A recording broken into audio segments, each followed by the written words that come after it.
Hello दोस्तों, आज का वीडियो हमारा है एक बुक के बारे में जिसके बारे में जानकर आपका पैसे के साथ रिलेशनशिप ट्रांसफॉर्म हो जाएगा। इस बुक का नाम है psychology of money by Morgan होज़ल।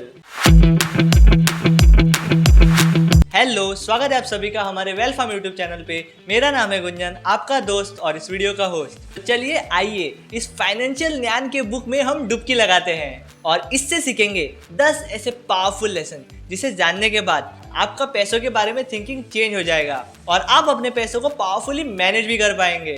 तो ये फर्क नहीं पड़ता है कि आप एक सीजन इन्वेस्टर हो या फिर एक बिगिनर, आप दोनों के लिए ये बुक एक वैल्यूएबल लेसन होने वाला है। तो चलिए साइकोलॉजी ऑफ मनी के बुक में डुबकी लगाते हैं। Lesson number 1, time is a greatest asset.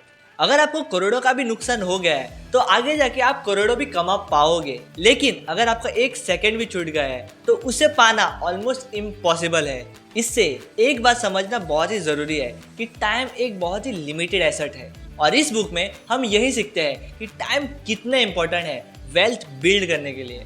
जितने जल्दी आप सेविंग स्टार्ट करेंगे और इन्वेस्टिंग स्टार्ट करेंगे उतने ही जल्दी आप पावर ऑफ कंपाउंडिंग का बेनिफिट ले पाएंगे और इनवैल्यूएबल वेल्थ को क्रिएट कर पाएंगे। Lesson number 2, it's not about getting rich, it's about staying rich. आपने बहुत बार ऐसा देखा होगा कि बहुत सारे लोग लॉटरी में करोड़ों जीत जाते हैं, लेकिन उनके पास वो पैसे टिक नहीं पाते हैं और वो फिर से अपने नॉर्मल लाइफ में ही आ जाते हैं। इस बुक में मॉर्गन होज़ल ने एक बहुत ही इंपॉर्टेंट लेसन दिया है कि सिर्फ पैसे अक्यूमुलेट करना या फिर वेल्थ अक्यूमुलेट करना ही इंपॉर्टेंट नहीं है, हमें उसको प्रिजर्व करना भी आना चाहिए। और इस चीज़ के लिए 2 चीज़ें जानना बहुत ही इम्पॉर्टेंट है। सबसे पहला है कि हमें बड़े लॉसेस को अवॉइड करना होगा और दूसरी चीज़ है कि हमें लॉन्ग टर्म पर्सपेक्टिव रखना होगा, जो कि बहुत ही क्रूशियल है, जिससे हम वेल्थ को प्रिजर्व कर पाएंगे और रिच बने रह पाएंगे।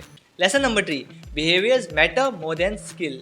लाइफ में कभी कभी हम सोचते हैं कि बहुत ही बड़ी चीज़ें अगर हमें चाहिए तो हमें बड़ी बड़ी चीज़ें करनी पड़ेंगी, लेकिन अगर आपको एक्चुअल में बड़ी चीज़ें चाहिए तो हमें छोटी छोटी चीज़ें सुधारना बहुत इंपॉर्टेंट है। जैसे कि अगर आपको सक्सेसफुल इन्वेस्टिंग करना है कि ये ज़रूरी नहीं है कि आप एक फाइनेंशियल जीनियस हो, लेकिन इसके लिए ये इंपॉर्टेंट है कि आप अपने इमोशनल बिहेवियर को कंट्रोल कर पाएँ। बहुत बार हमारे इमोशन जैसे कि फियर या फिर ग्रीड हमें मजबूर कर देते हैं इम्पल्सिव डिसीजंस लेने में, और इसके लिए ये बहुत इंपॉर्टेंट है कि आप अपने इमोशंस को ठीक से कंट्रोल कीजिए और एक डिसिप्लिन वे में बने रहिए।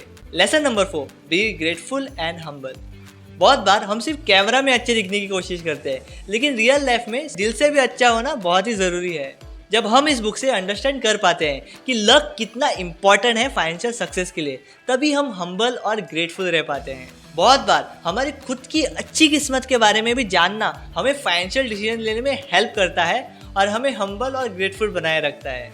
Lesson number 5, save aggressively but live modestly.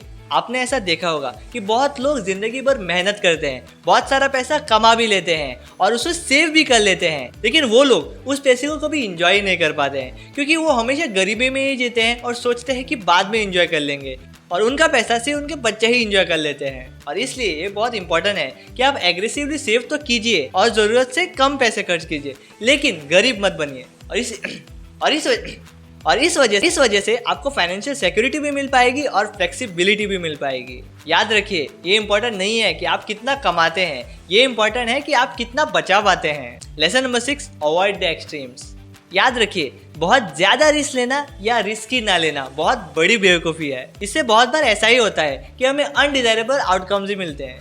इसके लिए लाइफ में बैलेंस होना बहुत ही ज़रूरी है, जो कि लाइफ में भी हो सकता है और इन्वेस्टिंग में भी। Lesson number 7, tailor your investments to your goal. Imagine करिए जैसे पानी होता है, आप उसे किसी चीज़ में भी डालेंगे वो उसकी शेप ले लेगा, वैसे ही आपको अपने इन्वेस्टमेंट्स को अपने गोल के हिसाब से डाल देना चाहिए। आपकी इन्वेस्टमेंट स्ट्रेटेजी ऐसी होनी चाहिए जो कि आपके फाइनेंशियल गोल्स और रिस्क टॉलरेंस के हिसाब से अलाइन होकर चले। याद रखिए, एक टी शर्ट भी हर किसी को फिट नहीं होता है, इसलिए कस्टमाइजेशन भी बहुत इंपॉर्टेंट होता है, वैसे इन्वेस्टमेंट में भी होता है। Lesson number 8, understand the power of compounding. Compounding एक ऐसा ब्रह्मास्त्र है जिसके बारे में सिर्फ टाइम ही बता सकता है। कंपाउंडिंग एक सुपर पावर है जो कि आपके पैसे को तिजोरी में बदल सकता है। ये आपके छोटे छोटे कॉन्ट्रीब्यूशंस को भी बड़े वेल्थ में क्रिएट कर सकता है टाइम के साथ। Lesson number 9, control what you can, accept what you can't. जो आप कर सकते हैं वही सही और जो नहीं सो नहीं। बहुत बार हम फाइनेंशियल वर्ल्ड में कुछ भी कंट्रोल नहीं कर पाते हैं और हमें ये एक्सेप्ट भी करना चाहिए कि सारी चीज़ें हमारे हाथ में नहीं होती है और इसलिए हमें सिर्फ उन्हीं चीज़ें भी फोकस करना चाहिए जो कि हमारे हाथ में है, जैसे कि सेविंग्स रेट, इन्वेस्टमेंट स्ट्रेटेजी और spending habits. Lesson number 10, define what wealth means to you. बहुत से लोगों के लिए वेल्थ का मतलब सिर्फ पैसा नहीं होता है। बहुत बार वेल्थ का असली मीनिंग होता है कि खुद की लाइफ खुद के टर्म्स पे जीना और खुद की फ्रीडम बनाए रखना। और इसलिए आपको अपनी वेल्थ की डेफिनेशन खुद सेट करनी पड़ेगी और उसके हिसाब से काम करना पड़ेगा ताकि आपका विजन सक्सेसफुल बन सके। तो आज का वीडियो यही तक था। तो आज हमने डुबकी लगाई है फाइनेंशियल ज्ञान के भंडार में, जिस बुक का नाम है साइकोलॉजी ऑफ मनी, जिसे जानकर आज हमने सीखा है कि हम कैसे अपने फाइनेंशियल माइंडसेट को ट्रांसफॉर्म कर पाएंगे। आज हमने 10 ऐसे लेसन सीखे हैं इस बुक से जिसके बारे में जानकर आप अपनी फाइनेंशियल सिक्योरिटी भी बना पाएंगे और पीस ऑफ माइंड भी मेंटेन कर पाएंगे। अगर आपको ये वीडियो पसंद आया है तो इसे थम्स अप देना ना भूले और ऐसे ही वैल्यूएबल पर्सनल फाइनेंस के कंटेंट के लिए हमारे चैनल को सब्सक्राइब करना ना भूले।